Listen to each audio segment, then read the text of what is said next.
And so I just wanted to give you a couple of small tips to think about as a leader or a key influencer, and how to think about creating higher levels of trust within your teams. And so first of all, I'd always start with, what can we do individually as leaders to create that sense of trust? So what are some of the behaviors that we need to reflect on and model? So some of these are quite obvious, but it's worth maybe taking some time to think about when the last time was that you did these, and how could you be planned and purposeful in being able to inject this into your leadership or influence style. And so first of all, being fallible, being able to be open with some of the challenges that you either had if you were in the role that your team members are now in, some of the areas that maybe you didn't do so well in some of the projects that you might have led, or potentially the conversations that you had with the CEO or senior stakeholders that didn't go so well. So being able to be open and vulnerable about your fallibility is really important. So talking about it, creating moments to talk about that is really important. Making sure you're the first one in the team to talk about that is really important. Making sure that you invite participation.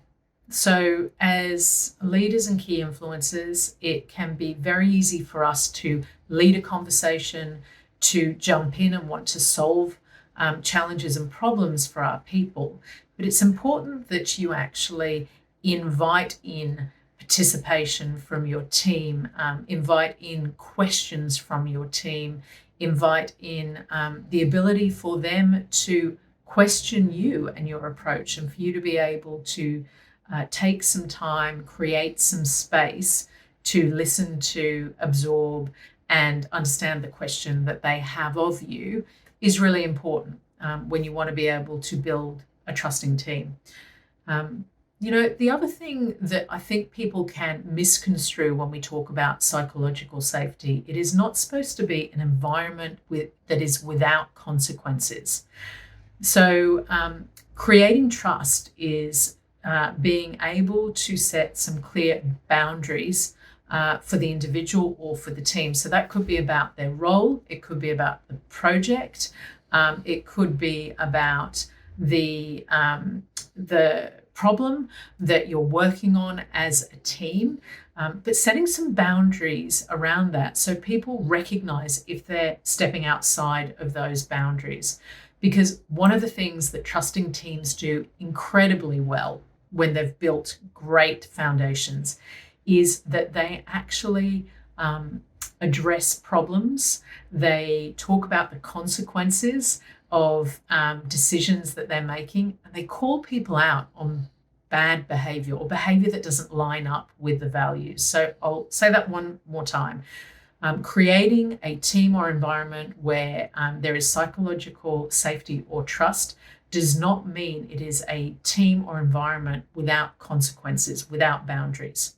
Being clear about roles, responsibilities, and boundaries allows people to feel a level of certainty and trust about where they can move left or right, which then leads into the next thing, which is to create trust. You have to be clear with those boundaries, but you also have to be confident enough to walk in to have difficult conversations, to actually hold people to account, because other team members will not feel as though they're in a high performance environment where there's trust if the measures and the consequences for not fitting within those boundaries are not followed through by other team members or by you. So that's really important.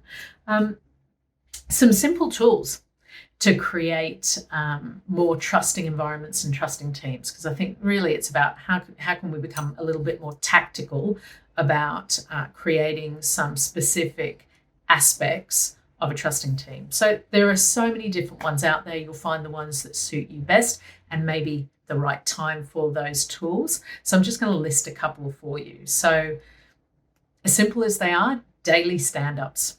Daily stand-ups create a sense of trust. because people feel as though they can speak up about where things are going off track and get feedback from other people to know how to bring it back on track. So if you've got a daily stand-up where you're talking about what I'm working on today, what is my biggest barrier, and how can people assist me? 3 simple questions. Potentially you'll have your own way that you do your huddles or your daily stand-ups, but that's a really important piece to build trust. Retrospectives are incredibly effective at being able to set the context, so the meaning and reason, to be able to interrogate where a project went well and where there was opportunities to improve. And one of the things that I'd say to really think about if you're going to do retrospectives, make sure you're making it about the task, not the person, if you're talking about an area that could be improved on. So don't make it about the relationship or the individual. Make sure that you're talking about the timeline, the tool, that conversation, rather than Frank or Brian or Leslie. So task, not relationship. There are other couple of tools. Atlassian has a great amount of resources on their website. One is called My Operating Manual. So to be able to create and fast track some trust, you might decide to create your own operating manual about the things that get the best out of you, some key insights into whether you like to read things before meetings or whether you like to have large groups when you brainstorm, or whether you're better one-on-one. So trying to fast track people's understanding, and you can run an exercise or a play, as Atlassian calls it, around how you share that operating manual with other people. So that's a really good one. Another one is a Failure Friday that I've heard work very well. So you create, again, the context that on Fridays, and you might do it every second Friday, that you actually talk about a specific failure.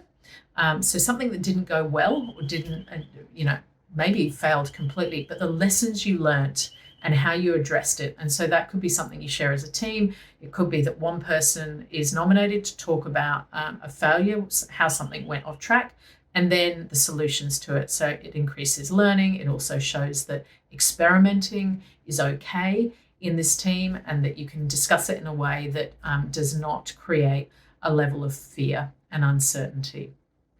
There's this other exercise that's really great that I've seen people use, and it's called Rose, Bud, and Thorn.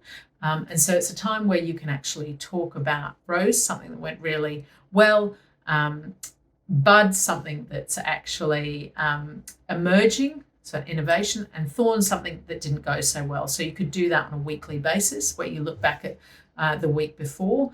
Bud is also something that you might be looking forward to in the week coming up, or something that you've been proud about. So rose, bud, thorn, giving 3 areas so people can come prepared to a meeting. So there's a couple of just little tactical things. I'll put those into the comments section so that you can have a look at it, and any links out to other resources or people that I've referred to in this video. But building trusting teams, incredibly important in this remote and hybrid remote environment. So make sure that you're looking at the way in which you, first of all, are leading yourself in creating this trusting environment.